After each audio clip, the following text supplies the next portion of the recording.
استاذ کی توجہ نہیں ہوتی۔ جی ہاں، بچہ اسکول میں پڑھتا ہے اور کوشش کرتا ہے کہ میں روزانہ کا کام کر کے جاؤں، سبق یاد کر کے جاؤں۔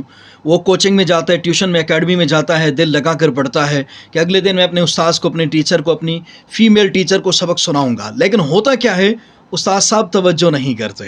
جی ہاں، استاذ صاحب کے بسا اوقات منظور نظر اگلی ڈیسک کے 4 بچے ہوتے ہیں، 6 بچے ہوتے ہیں، پیچھے جو بیٹھتے ہیں ان کی طرف توجہ نہیں کرتے، جس کی وجہ سے بچہ عدم تحفظ کا شکار ہو جاتا ہے، وہ احساس کمتری کا شکار ہو جاتا ہے۔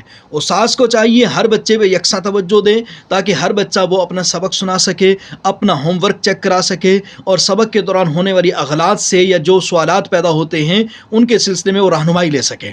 استاذ کی یکساں نظر ہر بچے پہ ہونی چاہیے، تب کلاس کا، اسکول کا اور پڑھائی کا معیار بڑھتا جائے گا۔